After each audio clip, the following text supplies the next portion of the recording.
kalau kenapa saya senang jadi dosen kan saya ketemu sama anak-anak muda yang pertanyaannya itu nggak ada di kepala saya, ketemu sama mereka, terus mereka tuh kasih ide yang banyak kepada saya gitu. Jadi sebetulnya bukan dosen yang ngebesarin mahasiswa sih sebetulnya, mahasiswa yang minterin kita sebetulnya kalau menurut saya. Halo teman-teman, para guru bahasa Jepang dan para dosen di program studi Jepang, program studi sastra Jepang, dan pendidikan bahasa Jepang di seluruh Indonesia. Konnichiwa. Juga kepada para alumni sastra Jepang maupun pendidikan bahasa Jepang. Apa kabar semuanya? Semoga Anda semua selalu dalam keadaan sehat walafiat ya. Ya, senang sekali kita bisa berjumpa lagi di seri alumni sastra Jepang, tentunya di akun YouTube Ananda Hirohiro. Ya, Ananda adalah nama saya di media sosial dan Hirohiro artinya macam-macam dalam bahasa Jepang. Jadi saya lewat Ananda Hirohiro ingin menyuguhkan berbagai informasi yang diharapkan menarik untuk Anda semua dan terutama informasi tentang yang berkaitan dengan Jepang. Ya, seperti biasa di seri alumni sastra Jepang, Ananda Hirohiro menampilkan tamu dari berbagai profesi. Namun tamu-tamu tersebut mempunyai satu persamaan, yaitu mempunyai latar belakang pendidikan sebagai alumni dari program studi sastra Jepang, bahasa Jepang ataupun pendidikan bahasa Jepang dari salah satu perguruan tinggi di Indonesia. Ya, teman-teman, kita sekarang menuju ke Jawa Barat. Kali ini kita akan mendapatkan tamu ya dari Jawa Barat asalnya. Yang pasti dia adalah seorang wanita pastinya dan mempunyai pengalaman sebagai dosen, juga sebagai interpreter ya. Dan sekarang sedang apa? Nah, mari kita temui tamu kita kali ini yang biasa saya panggil Ibu Nalti. Ya. Halo Ibu Nalti. Apa kabar? Konnichiwa. Konnichiwa. Ya, senang sekali kita bisa ketemu lagi walaupun lewat Zoom nih, Bu. Ya, udah lama loh kita nggak ketemu ya, udah berapa tahun. Ya. Apa kabar, Bu? Alhamdulillah baik, Bu Api. Terima kasih. Senang sekali melihat Ibu Nalti segar, selalu penuh senyum. Bu Nalti, kita akan ngobrol nih tentang sharing santai lah gitu ya, berbagi pengalaman gitu dengan Ibu Nalti, nggak apa-apa kan? Ya silakan Bu Apin, saya juga ya. Tapi sebelumnya mungkin di sana ada yang masih belum kenal Ibu Nalti ini mungkin ya. Tapi kebanyakan sih yang dari sastra Jepang banyak yang kenal Ibu Nalti, tapi mungkin ada juga yang belum mengenal Ibu Nalti. Boleh memperkenalkan diri Ibu Nalti? Boleh. Silakan. Ya, terima kasih Bu Apin. Ya, selamat siang, sore, malam, barangkali ya Mbak Apin ya. Iya. Nama saya Nalti Novianti, saya lahir di Bandung tahun sekian. Kebetulan saya lahir bulan November, maka namanya jadi Novianti. Oh. Iya. Nah, saya masuk sastra Jepang itu karena memang dari kelas 1 SD saya sudah bercita-cita mau masuk sastra Jepang Universitas Pajajaran. Wow. Ya, jadi kebetulan tante saya mengajar di Sastra Jepang Universitas Pajajaran. Jadi beliau yang selalu memberi motivasi kepada saya sejak SD kelas 1. Ketika waktu itu si tante saya ini dikirim ke Jepang, dapat beasiswa ke Universitas Waseda waktu itu. Itu tiap bulan dia mengirimi saya kartu pos. Terus sering juga kirim boneka Jepang gitu ya, seperti permainan anak-anak Jepang. Itu kirimannya itu memang ada yang sampai, ada yang enggak. Ke Bandung. Zaman dulu ya, Bu? Iya, zaman dulu ya. Tahun berapa tuh, Bu, kira-kira? Tahun 60-an mungkin ya? Enggak. 80-an? Ketika saya STK ya, udah mulai TK itu sudah, ya, tahun 73-an lah, Bu. Tahun 73, Bu Apin sudah lahir ya, tahun 73. Sudah, Bu. Sudah SD, Bu. Nah, itu ketika mungkin saya TK lah, masih TK gitu. Nah, saya tuh diberi kartu pos yang ada gambar saljunya, Bu. Oh. Ketika waktu itu memang lagi Christmas ya, jadi dia kirim khusus buat saya. Kartunya tuh selalu setiap setiap ganti musim tante saya itu selalu kirim kepada saya gitu. Zaman dulu itu yang pop up card itu kan ada ya. Jadi kalau Ya, dulu mah kartu pos, kartu bergambar, gitu ya. kayak gitu kan belum ada di Indonesia. Keren, Begitu betul. dibuka set gitu kan, ada Cinderella-nya lah, ada atau apa gitu ya. Nah itu tuh saya jatuh cinta banget sama Jepang dan saya berniat dari kelas 1 SD Bu ingin masuk sastra Jepang. Dan karena di Bandung hanya ada Unpad, ada Pajajaran, makanya saya ingin masuk Universitas Pajajaran dari kelas 1 SD. Hanya ingin masuk sastra Jepang Bu, nggak masuk. Pokoknya mau belajar bahasa Jepang. Ya, begitu. Mau masuk sastra Jepang, pokoknya mau belajar bahasa Jepang atau mau belajar tentang Jepang gitu. Ingin ke Jepang dan ingin mendapat beasiswa seperti tante saya itu gitu. Oh, di TK loh. Dari TK. Jadi waktu kelas 1 SD, saya dikenalin sama buku-buku bahasa Jepang sama tante saya itu. Oh. Ya. Semakin aja tertarik. Semakin tertarik, kemudian saya berhasil kan dapat Mombusho gitu ya, cuman sebentar sih ke Osaka University ya. Tapi itu merupakan sebuah pengalaman yang sangat berharga karena pertama kali saya keluar negeri, pertama kali saya dapat beasiswa, dan pertama kali saya bisa menggunakan bahasa Jepang saya secara full. Oh. Itu bahagia sekali. Tercapai cita-cita waktu TK ya, mau ke Jepang ya? Itu tercapai cita-cita saya dan saya tuh merasa sangat bahagia sekali pada saat itu. Bahagia sekali. Masih mahasiswa ya waktu itu ya? Mahasiswa. Tepat ketika saya harus bikin skripsi waktu itu ya, pas bagian ke Jepang itu. Jadi akhirnya saya buat skripsinya di Jepang, dibimbing sama profesor pembimbing saya waktu itu. Kemudian saya bikin satu karya. Kemudian ketika pulang ke Indonesia, saya terjemahkan aja semuanya. Tentang apa? Itu tentang penerjemahan, Bu. Oh. Ya, tentang penerjemahan. Linguistik ya? Ya. Jadi saya kebetulan profesor pembimbing saya di Osaka University itu memang ahli terjemahan. Jadi ya saya ikut beliau gitu kan. Daripada kita nanti nggak lulus, udahlah ikut aja gitu. Ikut aja beliau. Akhirnya kebetulan si profesor itu menilai hasil skripsi saya sebagai A, dapat nilainya A gitu kan. Jadi akhirnya saya konsultasi sama pembimbing saya di Universitas Pajajaran. Bu, boleh nggak saya? Oh boleh, nggak apa-apa katanya. Malah saya senang sekali kalau kamu seperti itu. Berarti kamu sudah katanya tuh penelitian lapangan katanya gitu kan. Ya udah, jadi akhirnya saya buat skripsinya cepat Bu, cuma 2 bulan buat skripsi. Kemudian saya ikut di term berikutnya yang wisuda berikutnya. Jadi saya cuma 2 bulan langsung wisuda. Wah. Waktu itu karena kebetulan ya memang pas pulang dari Jepang, bahasa Jepangnya masih rada-rada bagus ya, kan lancar tuh kalau di Jepang. Soalnya dari bangun tidur sampai tidur lagi pakai bahasa Jepang. Bahasa Jepang terus gitu. Dan kebetulan memang saya memilih untuk menahan diri tidak terlalu bermain dengan orang Indonesia pada saat itu karena saya ingin betul-betul bisa bahasa Jepang, Bu. Bukan berarti saya memutuskan tali silaturahmi, enggak sih, tetap masih main dengan mereka, tapi saya tuh berusaha keras supaya saya dapat teman orang Jepang gitu.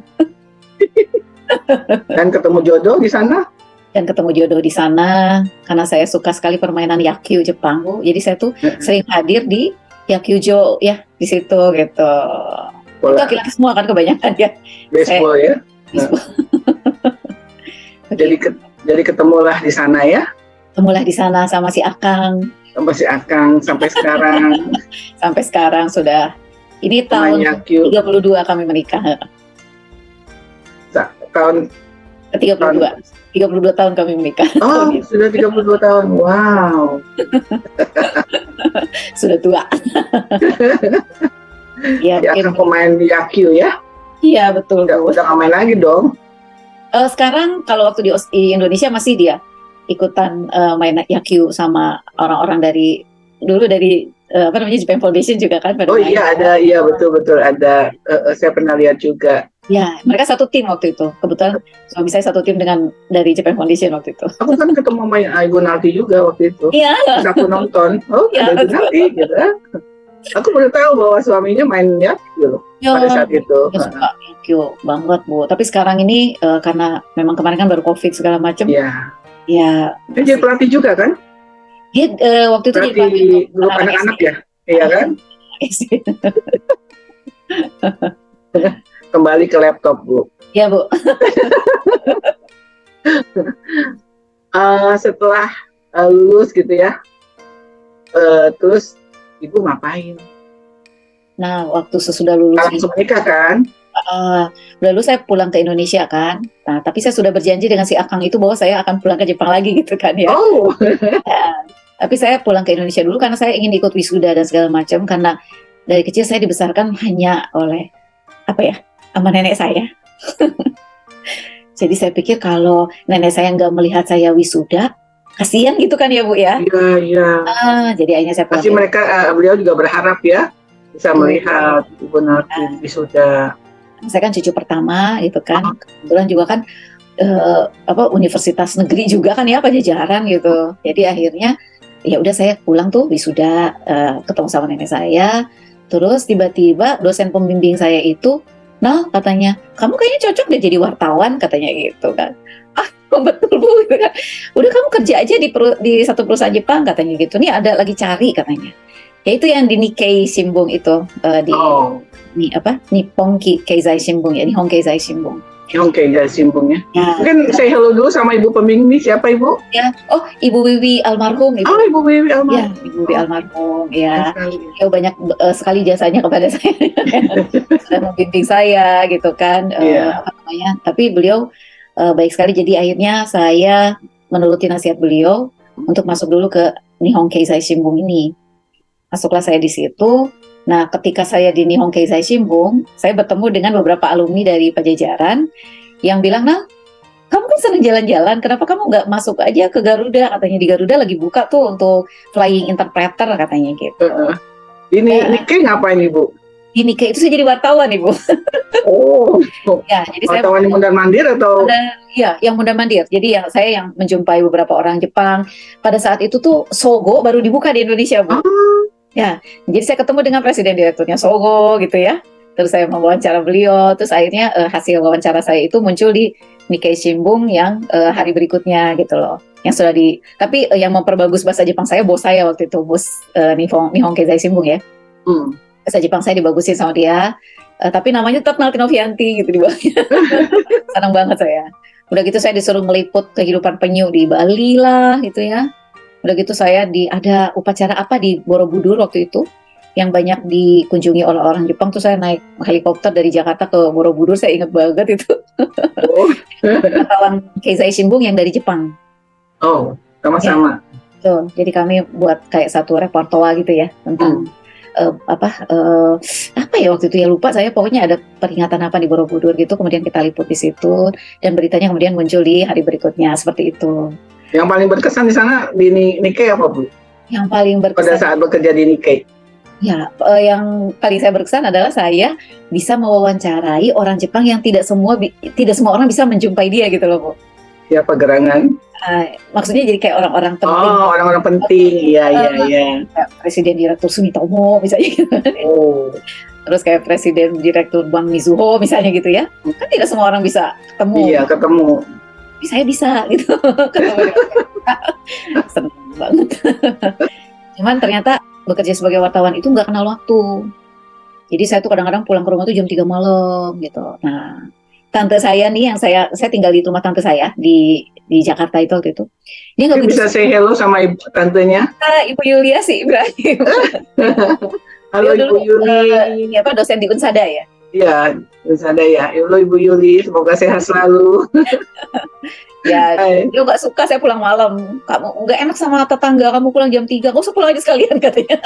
Kebayang Ibu Yuli kalau ngomong gitu? Ya, saya dimarahin. Kamu cari kerjaan yang lain aja, nggak pantas perempuan pulang malam katanya gitu. Sudah, akhirnya saya mengikuti nasihat teman saya itu. Kayaknya kamu lebih baik kerja di Garuda deh katanya. Kan nggak tiap hari kerjanya katanya gitu. Terbang paling seminggu lah, paling lama ya. Seminggu, pulang lagi nggak kerja 3 hari gitu kan. Terus nanti terbang lagi, pulang nggak kerja lagi 3 hari gitu kan. Akhirnya saya daftar ke Garuda Indonesia tuh yang untuk flying. Terjemahnya. In-flight ya, interpreter ya. Iya. Tadi situ keterima sekitar 2 tahunan ya, 2 tahun setengah ya, nggak salah saya kerja di situ. Enggak, setahun, maaf, setahun aja karena si Akang yang di Jepang udah ngajakin nikah waktu itu. Jadi dia katanya nggak mau jauh, maksudnya nggak enak aja gitu kan, jauhan katanya nggak enak gitu. Jadi akhirnya saya menikah tuh di usia muda. Di usia 26 tahun saya udah nikah, orang lain ngambil master terus lanjut apa gitu, saya malah nikah. Oh, Setelah nikah Bu, iya gitu. jadi kerja di Garudanya berhenti. Nanti cuma setahun, terus saya pindah ke Osaka. Pindah ke Oh, Osaka, ke tempatnya si Akang itu. Kerja, terus saya lumayan agak lama sih di Osaka karena apa ya, saya betah tinggal di Osaka itu karena mirip-mirip orang Indonesia kan ya. Kadang-kadang nggak tepat waktu, tidak terbuka ya. terus suka bercanda gitu kan orang Osaka itu. Ya, sebelum suami saya dipindahkan ke luar negeri, saya di Osaka terus. Berapa lama tuh di Osaka? Kira-kira berapa tahun ya? Pokoknya saya tuh nikah itu kan tahun 92 saya nikah. 95 itu saya balik ke Indonesia. Oh, 3 tahun ya. Indonesia. Ya, tapi saya masih bolak-balik ke Jepang karena saya rumah kami belum ada yang merental gitu kan. Rumah kami belum ada yang sewa. Jadi saya tuh masih bolak-balik bawa anak kecil. Belum Di kerja. Jepang, di Jepang udah nggak kerja ya, jadi ibu rumah tangga. Dulu saya kerja jadi interpreter aja. Oh. Interpreter. Jadi kan ada konsulat jenderal ya Bu ya di Osaka itu ya. Oh iya betul. Ya, jadi kalau misalnya ada tamu-tamu tuh saya suka dipanggil tuh sama bapak konsulatnya dulu, konsulatnya tuh siapa namanya tuh, saya adalah nama bapak itu ya. Itu, nah lu mau kerja nggak katanya gitu. Ada ini nih katanya orang Indonesia itu kan, tolong. Biasanya kan para pejabat ya yang datang itu ke situ. Terus saya bilang bisa gitu Bu, saya enggak bisa kok bahasa Jepang, kamu bisa, bagus kok katanya gitu. Ya udah saya akhirnya kerja di situ kayak sebagai apa ya, kayak honorer lah gitu ya, bukan honorer sih, kayak kalau ada Panggilan. sebagai interpreter gitu Bu. Interpreter panggilan. Benar-benar interpreter panggilan, iya. Positif loh itu mah, interpreter bukan Iya, dipanggil kan? panggil kan. Iya Bu, jadi gitu. Nah itu tapi kerjaan-kerjaan semua itu kan ke interpreter terus Bu, jadi apa ya? Jepang saya terasa tuh karena ya itu saya sering ketemu sama orang-orang yang memang kalau kita ngobrol itu ngobrol yang memang berarti, bukan gibah gitu loh. Iya. Berarti jadi lumayan sih pada saat itu sih gitu ya, lumayan. Dan saya senang sekali sama pekerjaan saya sebagai interpreter, tuh saya paling suka. Makanya sampai sekarang mungkin ya juga. Ya. Tetap dulu Jakarta, waktu di Jakarta sering jadi interpreter, wah ketemu lagi di mana? Dari pabrik ke pabrik. Dari pabrik ke pabrik, sesuai panggilan juga. Sesuai panggilan. Ya, gitu Terus lah. balik ke Jakarta ngapain Bu? Pertama kali saya masuk ke Universitas Dharma Persada. Oh, mengajar.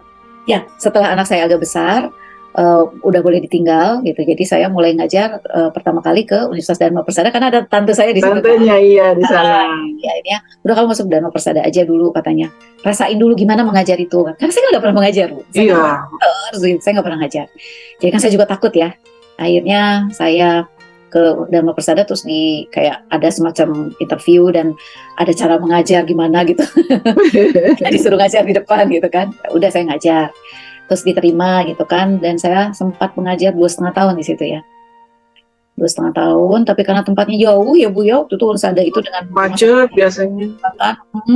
Saya senang banget di situ karena di situ pertama kali saya kenal sama kayak namanya orang kayak apa ya? Oh, silabus tuh ini gitu ya. Oh, kurikulum tuh gini gitu ya. Nah, itu saya pertama kali ketemu sama orang-orang di Unsada itu, mereka, tapi kamu ibu udah bikin silabus belum katanya? Kurikulumnya gimana katanya gitu kan. Nah, jadi saya tahu di situ. Setelah 2,5 tahun, karena jauh kan, saya cari yang lebih dekat. Ternyata di dekat rumah saya itu di Jakarta Selatan ada namanya apa namanya tuh Universitas Profesor Dr. Hamka, UHAMKA ya. UHAMKA ya. Nah, ternyata mereka punya program bahasa Jepang juga tuh. Akhirnya waktu itu sih kampusnya masih di Limau ya. Kalau sekarang katanya Jalan Limau ya. Ya, nah di Limau tuh deket banget kan ke rumah saya gitu ya, di sekitar Pondok Indah gitu. Nah jadi akhirnya saya enak banget ngajar juga di situ hampir 2 tahun juga. Nah ketika saya ngajar 2 tahun di situ ada tawaran dari Profesor Ketut, yang profesor dari Universitas Indonesia yang sempat diangkat sebagai apa sih kayak pelindung di sastra Jepang BINUS gitu kan. Nah, waktu itu, terus beliau ngajakin, Nal, lu kenapa nggak ke BINUS sih katanya gitu. Oh emang ada ya Pak ya, saya bilang. Ada, udah lu ke BINUS aja katanya gitu. Yaudah saya kasih tuh CV-nya. Pak Ketut. Oh ya Pak, ini CV-nya, saya bilang. Udah gitu saya dipanggil sama ibu dekannya gitu kan. Terus saya diwawancara segala macam, dan saya ternyata diminta sebagai tenaga tetap gitu. Nah kalau sudah tenaga tetap kan saya tidak bisa pergi kemana-mana lagi gitu ya. Jadi akhirnya saya itu tahun 2009 ya, 2001. Itu ditawarin sama Pak Ketut, kemudian saya diangkat sebagai dosen tetap. Ya akhirnya saya ngajar di situ sampai 20, selama saya di Indonesia ya, hampir 22 tahun ya saya ngajar di BINUS ya. Kalau sebagai stafnya sih cuma 10 tahun, karena saya nggak tahan. BINUS itu banyak sekali pekerjaannya, makanya saya tahu kenapa BINUS sampai besar gitu ya. Ya karena pekerjaannya bagus. Sebagai ini ya, staf staf bukan staf pengajar tapi lebih kepada Jadi struktural ya. struktural. Dan Ketua program kan dulu. Ya betul, dulu saya Prodi berapa tahun? 10 tahun Bu? berapa tahun ya, pokoknya 3 kali lah. 3 kali pemilihan. Yang pertama karena waktu itu gantiin Pak Ketut ya kalau nggak salah ya, karena Pak Ketut kan udah pertama sibuk di di UI-nya kan, diangkat sebagai apa gitu di rektorat, jadi akhirnya diganti ke saya. Kemudian setelah itu saya diangkat sama Bu In, diangkat lagi, kemudian diangkat lagi. Pernah, jadi ya 10 tahun lah sebagai struktural. Nah, kemudian ketika 10 tahun struktural itu Bu Apin, di dalam otak saya nih, kok saya taunya tuh cuman yang saya ajarin ke anak saya aja. Saya nggak punya pengetahuan baru gitu loh. Jadi kalau saya pengetahuan baru tuh hanya dari Japan Foundation kan waktu itu suka ngadain kayak semacam pelatihan apa gitu. Itu saya senang banget gitu ya. Berarti kan saya dapat ilmu baru. Karena saya malas sebetulnya ngajarin terus, saya ingin diajarin gitu. Ini gimana nih saya pinternya gitu kan. Nah itulah yang Bu Apin pernah tanya sama saya, kenapa sih Bu selalu ikut JLPT? Ya itu karena siapa yang ngajarin saya gitu kan. Kan kita kalau udah gede gini nggak tahu Bu kemampuan kita sampai di mana, kan nggak tahu kan. Terus kita udah jago nih, gue udah jago nih, kata siapa gitu kan. Ya. Nah kalau kita ikut JLPT minimal kita tahu secara tulisan, kita masih bisa sebagai dosen, nggak malu gitu loh maksudnya. Gitu. Bahkan di akhir-akhirnya itu saya sering satu ruangan dengan anak-anak BINUS sendiri yang ngambil JLPT 1 ya. N1. N1 saya selalu ambil N1, malas ambil N2. Sama aja susah. Nanti kita bikin sesi tersendiri Ibu Nati dan JLPT ya. Sesi sendiri ini kayaknya panjang nih bakalannya. Iya. Satu sesi nih ya. Ibu di BINUS ngajar apa Bu? Terus saya sih kebanyakan tata bahasa Bu. Ya saya ngajar di semester 1 pernah. Pokoknya di setiap semester 2, 3, 4, 5, 6, 7, 8 juga. Saya ngajar semuanya, tapi nggak 1 tahun semua gitu ya. Jadi kita tuh kan kalau di BINUS tuh ada rolling Ibu, supaya kita nggak bosan dan kita bisa menguasai semuanya. Kalau dulu saya ngaturnya itu misalnya dosen yang sudah ngajar di atas terus gitu, capek kan ya, itu kita rolling ke bawah. Jadi nanti yang semester 7 kita suruh dia ngajar semester 1 gitu kan. Nanti setelah 1 tahun nanti dia berikutnya pindah lagi ke atas. Jadi kita ibaratnya Bu Apin nggak masuk nih, saya bisa gantiin Bu Apin gitu. Karena saya tahu harus saya ajarin gitu. Kalau di BINUS tuh sekinin lumayan berdedikasi lah itu si BINUS itu. Kalau untuk kayak gitu saya lihat disiplin banget gitu ya. Ya entah kalau anak-anaknya sih Bu, tapi kita sama. Thank you kepada dosen di BINUS, Jakarta, Ibu Nalti sekarang ada di sini. Rindu banget nih sama dosen-dosen BINUS. Iya. Oke, Bu, terkait dengan tata bahasa nih, pelajaran atau mata kuliah tata bahasa itu adalah mata kuliah untuk mahasiswa yang cukup sulit, ya kan? Kemudian agak membosankan kadang, ya. Nah, gimana caranya? Ibu ya, dari berdasarkan pengalaman selama mengajar tata bahasa selama ini, gimana caranya untuk mengajarkan bahasa, khususnya tata bahasa, agar mahasiswa itu jadi tertarik untuk menyimak, jadi lebih masuk gitu loh. Itu apalagi yang namanya fonologi, morfologi, semantik, sintaksis itu gitu kan pelajarannya gitu cukup sulit untuk mahasiswa. Gimana caranya supaya mereka berdasarkan pengalaman Ibu loh selama ini. Nanti saya dimarahin sama dosen fonologi. Ini kan pengalaman Ibu selama ini, pengalamannya gitu kan. Mungkin bisa menjadi satu alternatif, tapi bukan untuk sebagai satu-satunya cara, bukan, tapi sebagai salah satu alternatif. Kalau cara Ibu sih mengajarnya seperti ini gitu. Betul. Iya, anak-anak kita tuh kan nggak suka sama sesuatu yang bersifatnya tuh metodologi gitu ya Bu ya. Mereka tuh nggak mau denger gitu kadang-kadang gitu. Kayak ketika Iya, saya kata orang Sunda. iya, iya. Jadi kayak seperti saya mengajarkan di semantik misalnya, saya ngajarin misalnya kayak apa sih apa tuh Bu yang kayak apa sih namanya tuh kayak tesis antitesis gitu ya. Terus apa Aduh saya sampai lupa tuh. Pokoknya yang berhubungan dengan idiom, cara pembuatan Idiom. kata kalimat gitu ya. Oh, Misalnya kayak misalnya apa eh eh, kalau dalam bahasa Indonesia tuh seperti teliti sebelum membeli misalnya gitu kan ya. Nah itu oh. kan ada sintaksisnya tuh ya, ada tapi di dalamnya ada semantiknya kan. Nah anak-anak tuh nggak suka misalnya oke ya nanti jadi eh sintesis itu adalah gini gitu, antitesis adalah, tesis adalah gitu. Itu mereka tuh nggak dengar biasanya. Dan mereka hafalnya tuh biasanya nanti yang sistem SKS itu, yang sistem Oh iya, jadi semalam. jadi nah, itu kalau anak-anak yang pintar yang otaknya emang dikasihnya sama yang di atas lancar, ya hafal. Tapi kalau yang enggak, ya enggak gitu ya.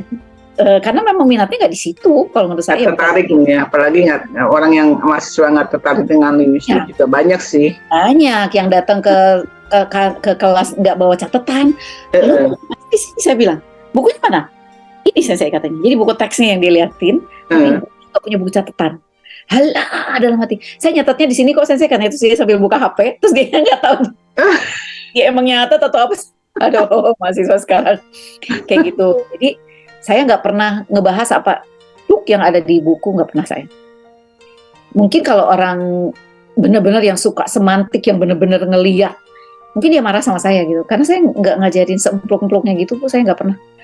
Karena saya selalu sehubungkan dengan apa ya, dengan orang Jepang, dengan budaya Jepang, nah mereka dengar tuh kalau kita cerita gitu, kalau kita cerita nih, kayak waktu itu ada yang apa, Inuga arukeba boni ataru gitu kan, ada Inuga arukeba boni ataru. Jadi kalau kita melakukan sesuatu yang bukan fak kita, yang bukan kebiasaan kita, janganlah, nanti kamu pasti akan gagal gitu kan ya. Kayak peribahasa ya, kayak kotomasa gitu ya. Tuh saya kasih contohnya tuh, jadi mereka ngerti. Jadi sampai begitu waktu ujian kan saya keluarin tuh Inuga arukeba boni ataru, boni ataru, mereka hafal gitu loh. Jadi misalnya apa kayak ciri mo tsumoreba yama ni naru misalnya gitu ya, itu hafal itu. Jadi nih gini loh, ciri itu adalah sampah, saya bilang gitu.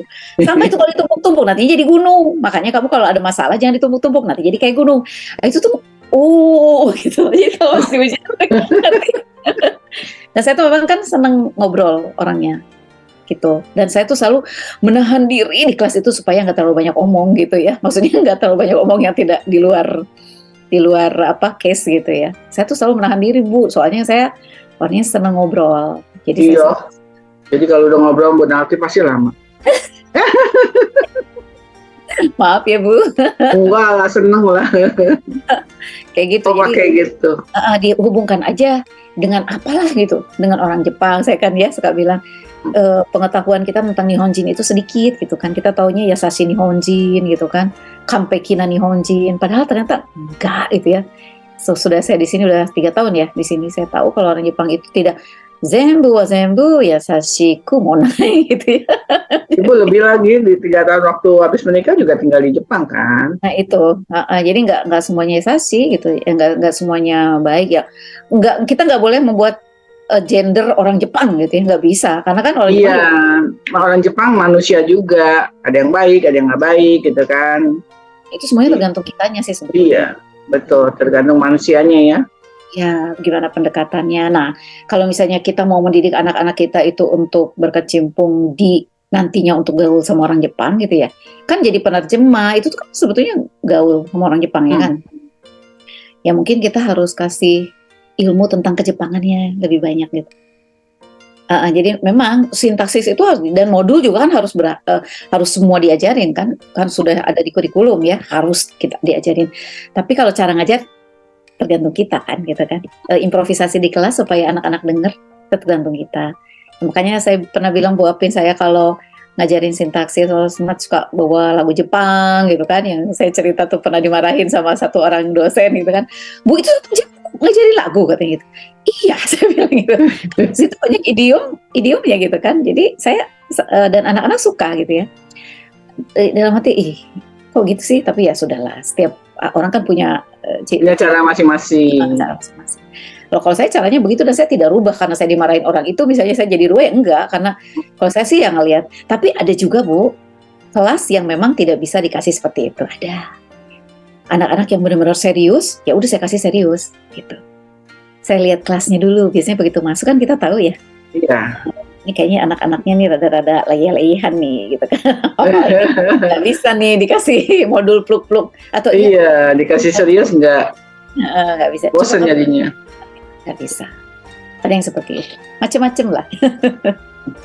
Jadi tergantung ya, jadi nggak bisa ini ya, tapi supaya mereka tertarik gitu ya, bisa tertarik untuk menyimak ya, dikasih mungkin contoh-contohnya yang terkait dengan Jepang itu sendiri gitu ya. Apalagi kalau lagu Jepang. Anak-anak harus tertarik sama kitanya dulu. Jadi, kayak misalnya kayak mau saya perkenalkan diri gitu kan. Kayak minasan, saya Nalti ya, saya nggak pernah pakai bahasa Jepang dulu. Saya Nalti ya gitu. Kalian suka main bola nggak sih? Ada kan yang namanya penalti, itu penalti saya bilang. Nah, bapak saya tuh lagi nonton itu saya lahir, makanya saya dinamain penalti. Jadi mereka hafal nama saya. Nalti Sensei katanya.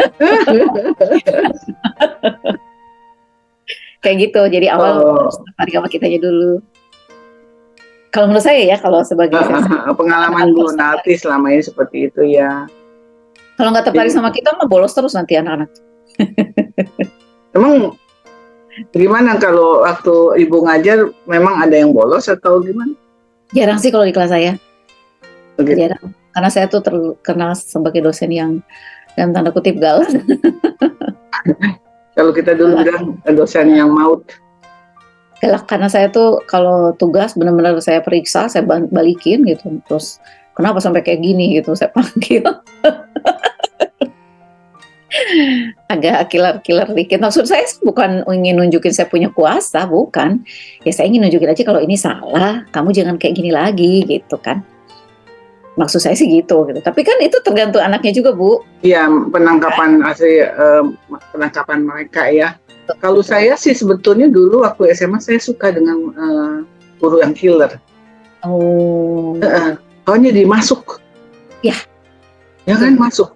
Betul banget, betul banget. Dan ingat sampai sekarang wajahnya ya Bu ya? Iya, masih cara ngajarnya kayak gitu, masih inget gitu. Jadi kalau saya sih gitu, tapi ya ada yang lain juga ya. Tapi ya dibilang killer, jadi seneng dengan guru itu ngajar, tapi pada waktu kita ngedeketin jadi juga, aduh, gitu kan. Iya betul. Makanya ada beberapa anak-anak yang kebagian bimbingan skripsi sama saya, itu katanya sebelum datang ke tempat saya udah deg-degan dulu, katanya 2 jam di luar. Astagfirullah, saya bilang, saya gitu-gitu amat kali, gitu kan. Soalnya begitu mereka udah ngobrol, Sensei, saya baru tahu loh kalau Sensei itu ternyata nggak pernah marah-marah ya Sensei. Terus yang bilang saya suka marah-marah siapa? Saya bilang gitu. Ngomong sama saya sekarang. Kayak gitu. Cuman kalau misalnya nih anak nggak ada anak kan yang nggak memang mungkin dia nggak tertarik sama sastra Jepang gitu loh. Maminya ingin dia masuk sastra Jepang. Nah, itu lain lagi kasusnya kan? Oh iya. Ya, anak seperti itu. Akhirnya kan dia datang ke tempat saya. Kenapa kamu nggak pernah masuk? Saya bilang. Apakah karena saya kurang menarik? Mau kamu seperti apa sayanya? Saya bilang gitu kan. Mau kamu kayak apa? Coba saya harus kayak apa? Saya bilang supaya kamu masuk ke kelas saya. Pokoknya saya mau kamu masuk ke kelas saya. Kenapa? Saya bilang gitu. Dari awal masuk dia cuma masuk sekali, nggak masuk lagi. Nah ternyata kan saya nanya juga sama yang lain dong. Kayak budaya Jepang gitu kan, fenomena Jepang. Dia masuk Bu di kelas itu. Di kelas saya nggak masuk. Saya tanya, ternyata kan dia nggak tertarik sama yang namanya tata bahasa Bu. Dia mau tahu Jepang, dia seneng Gundam gitu loh. Tapi dia nggak suka tata bahasa, jadi dia nggak masuk ke kelas saya. Ini bukan Australia atau Amerika, saya bilang yang orang-orang seenaknya masuk. Ada yang kayak gitu, jadi tergantung anaknya. Sekarang ini Bu ya, mungkin ada kecenderungan baik itu dari manusianya dan juga metode pengajarannya gitu kan, kecenderungan pengajaran bahasa Jepang atau bahasa asing ya kita sekarang fokus ke bahasa Jepang. em, tentang tata bahasa ya. Untuk komunikasi sekarang ini orang-orang menggunakan bahasa asing itu untuk komunikasi, lebih ke sana ya, yang bahasa yang komunikatif gitu kan. Karena di dalam tuntutan bekerja pun saya bertanya ke beberapa orang, bahasa Jepang yang komunikatif gitu. Jadi nah kadang bahasa komunikatif itu tidak terpaku pada tata bahasa. Ya. Ya kan? Jadi menurut Ibu gitu kan, sebaiknya mahasiswa itu bagaimana ya untuk terkait dengan ini kan di satu pihak dia dituntut untuk komunikatif, sedangkan dalam komunikasi khususnya pada waktu bicara itu kan kita tidak terpaku pada tata bahasa, karena kalau terpaku pada tata bahasa jadi kaku ya. Seperti itu kesannya gitu kan, dan lama akhirnya berpikir, wah tata bahasa ini benar apa enggak ya, tata bahasa ini enggak. Zaman dulu saya sih gitu belajarnya. Nah di satu pihak kan dia juga perlu untuk mengetahui tata bahasa misalnya gitu kan di kuliah gitu. Nah menurut Ibu seperti apa sih mahasiswa itu harus seperti apa gitu? Menurut Ibu ya? Iya. Kalau untuk komunikasi sih, karena kan kita juga yang ngajarin mereka bukan orang Jepang ya, Bu Apin ya. Jadi kadang-kadang kita juga mungkin sebagai pengajar nggak bisa sebetulnya bahasa Jepang itu gitu kan ya. Terus kalau saya itu selama di BINUS saya tuh ngajar Kaiwa cuma 1 kali Ibu. 22 tahun saya di BINUS saya cuma sekali ngajar Kaiwa karena saya merasa yowai untuk ngajar Kaiwa itu. Ya bayangkan Ibu ya, satu kelas itu ada 35 orang ya Bu ya.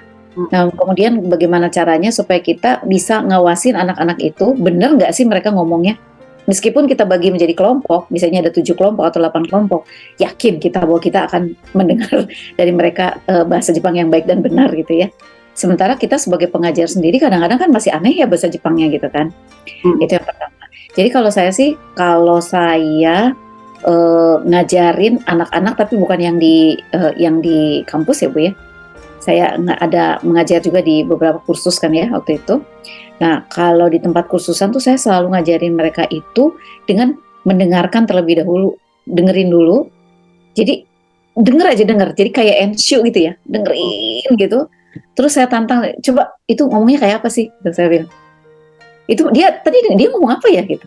Jadi ada satu phrase misalnya dari kan mereka tuh seneng seneng sama drama Jepang yang cinta-cintaan gitu ya, kan seneng kan? Itu saya ambil kan anime kayak gitu kan? Iya gitu, ambil satu phrase tuh, yang paling boku wa kimi no mono da, misalnya kayak gitu atau omae dake da, misalnya kayak gitu-gitu, itu saya ambil satu phrase atau keikon shiyou ze, misalnya gitu. Nah ada Z-nya kan di belakangnya. Nah, itu saya ambil Bu satu phrase, gila Bu itu saya sampai pusing sekali ngambilin dari setiap kan saya potong, saya edit kan, saya edit sampai penuh komputer saya tuh dengan editan itu Bu. Untuk kelas itu. Duh capek banget Bu ngajar Kaiwa itu, benar-benar capek dan perlu. Jadi bukan cuman ya coba kamu sama kamu ya silakan ngomong. Ya kamu sama kamu sekarang ikuti ya kamu silakan ngomong. Kalau menurut saya itu nggak komunikatif gitu. Tapi ya mungkin caranya cuman bisa segitu kali ya sekarang ini gitu kan. Karena misalnya di satu universitas ada native pun kan cuma 1 Ibu. Native-nya. Ya kan? Nah, gimana bisa ngawasin anak-anak yang bergerombol sebanyak itu? Yang satu angkatan mungkin ada sampai 100 orang gitu ya. Gimana bisa kelihatan gitu ya? Kalau di kampus saya kan cuma 100 orang gitu ya. Gimana bisa kelihatan gitu ya? Nah, itu kan susah ya. Jadi kalau saya lebih ke mereka suruh denger ke arah yang ensyu-nya dulu gitu. Yang chokainya dulu ya. Chokainya dulu yang benar-benar bahasa-bahasa nyeleneh gitu loh Bu, yang omae mo tabeta kai, yang kayak ada kai di belakangnya gitu. Tabeta gitu, ada di situ. Nah, itu saya suka karena saya suka nonton drama. Saya tuh cuma 2 buku kesukaan saya itu cuma nonton drama sama baca buku. Saya tuh sangat membosankan, orang yang sangat membosankan kalau di rumah.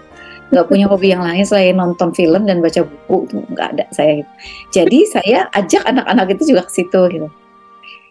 Nah, terus ada di satu tempat saya nyuruh mereka untuk untuk ondoku. Jadi membiasakan mereka ngomong bahasa Jepang yang asal-asalan gitu. Misalnya mau doko de atano gitu. bah dari ada kan anak onna dan misalnya kayak gitu ya. Nah yang kayak gitu-gitu kan nggak mungkin ada di Minano Nihongo, nggak mungkin Bu. Ada. Dan itu bukan bahasa Jepang baik dan benar. Ya, gitu bukan dibilang baik dan benar, tapi bahasa Jepang standar. Kan iya, Bahasa Jepang itu kan bahasa pasar lah istilahnya. Kapan lah ya.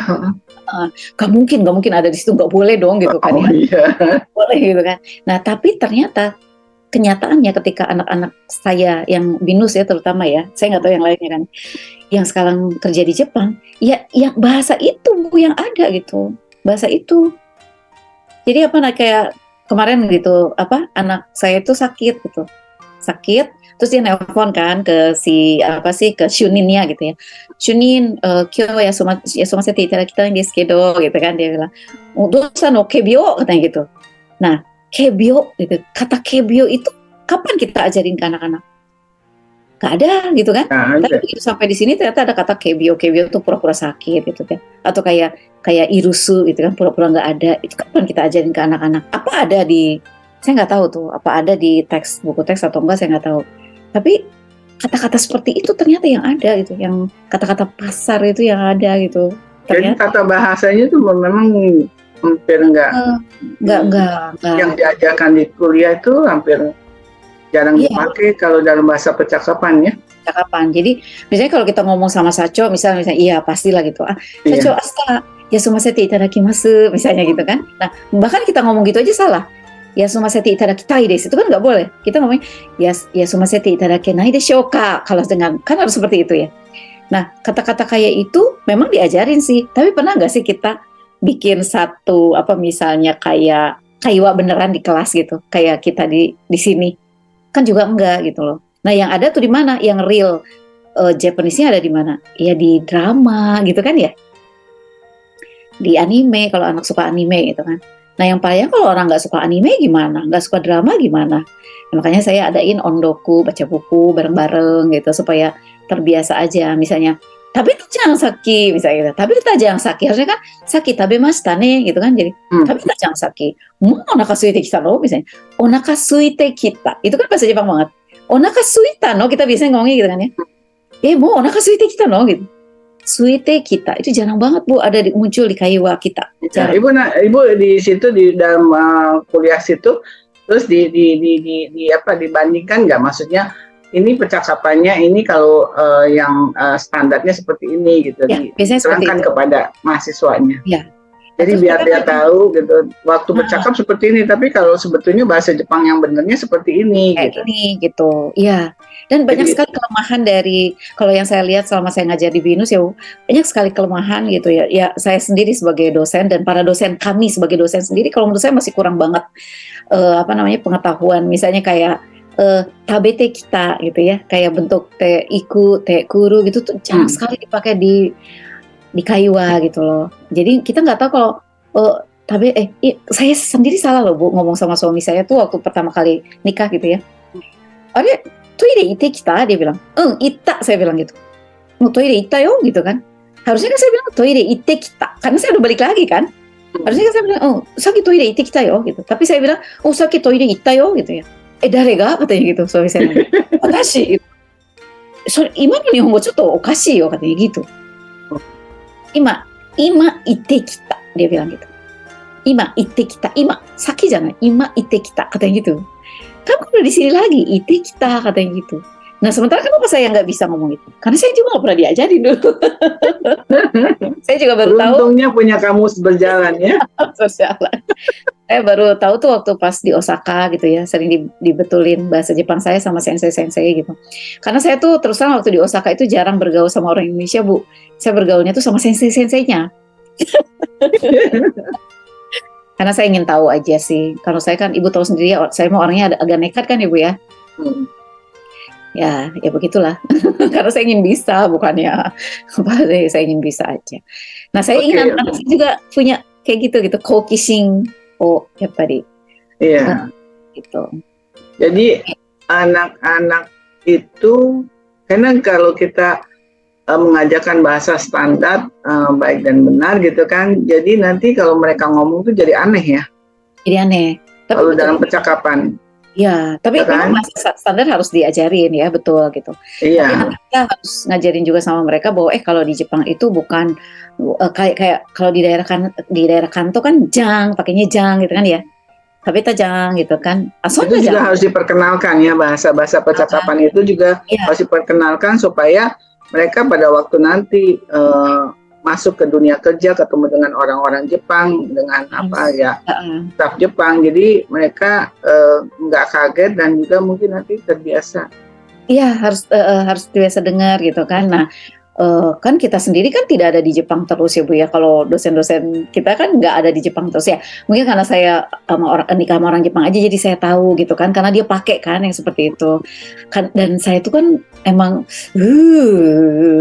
senang banget lihat drama gitu kan Bu. Jadi saya belajar dari situ misalnya, "Icha warui ne," gitu kan, kayak "Icha warui ne." Emang kita pernah ngajarin "ca warui" gitu kan? Enggak kan? Nah, kayak gitu-gitu ya adanya di drama, di anime gitu kan. Nah, kalau orang nggak suka drama, nggak ada anime ya dia nggak denger, Iya, gitu. Itu iya mah jadi masukan aja sih. iya, jadi dosen ternyata susah ya.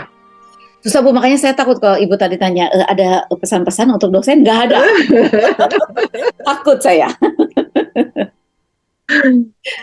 Hal yang paling membekas gitu yang tidak terlupakan saat Ibu menjadi dosen.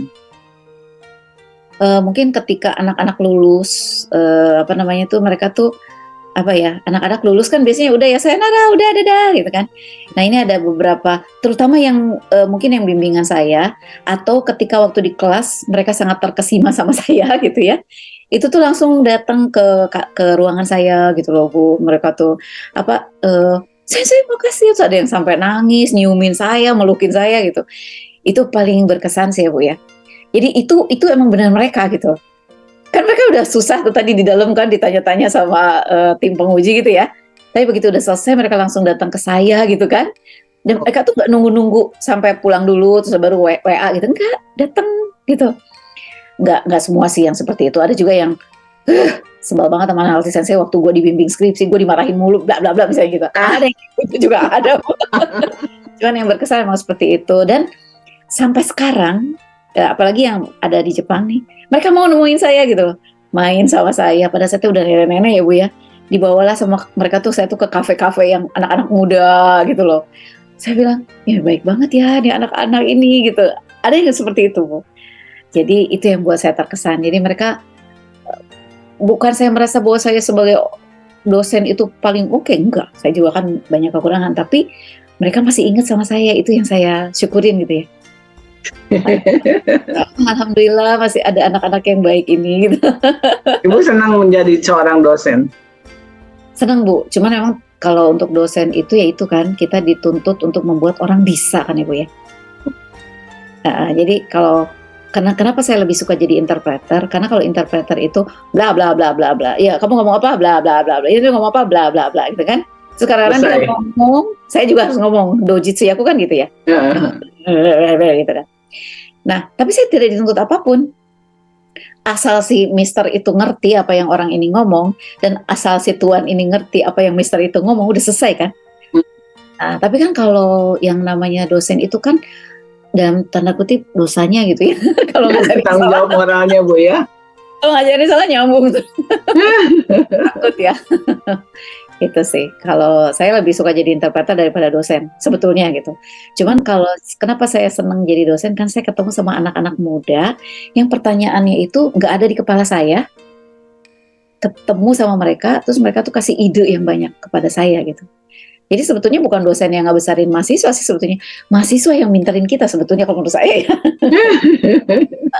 Banyak masukan dari mereka tuh Bu, banyak masukan. Biasanya saya tuh kalau udah 3 tahun ngajar, "Oke anak-anakku tercinta, tersayang, terbaik seluruh dunia," saya bilang. "Saya mau tahu ya, tolong isi angket tentang saya," misalnya gitu. Atau misalnya, "Ini saya ngajarnya udah bener nggak sih? Saya tuh suka lupa kanji," katanya gitu. Mereka dibilangin gitu, "Saya suka lupa kanji," katanya. "Saya kalau ngomong terlalu cepet," katanya gitu. Mereka ngomong tuh di kelas. Saya berani aja Kangen ya Bu ya. Suasana seperti itu kangen ya Bu. kangen Bu, kangen banget. Kangen ya. Tapi Ibu sekarang Sisi gitu kan. Lucu-lucu Saya anak tidak masih. jadi dosen lagi nih Bu. Nggak bisa Bu sekarang. Nah, iya, Ibu hijrah ke Jepang nih ya. Harus Iya. kembali lagi ke Jepang ikut suami ya. Iya. Kangen Indonesia nggak Bu? Kangen lah Bu, udah 3 tahun ya Bu ya? Belum 3 pulang. tahun ya nggak balik ya? Ah, udah Yang kangen. paling dikangenin apa Bu? Rumah makan Ampera Bu. Makanan Jepang. Makanan Padang loh. Makanan Jepang.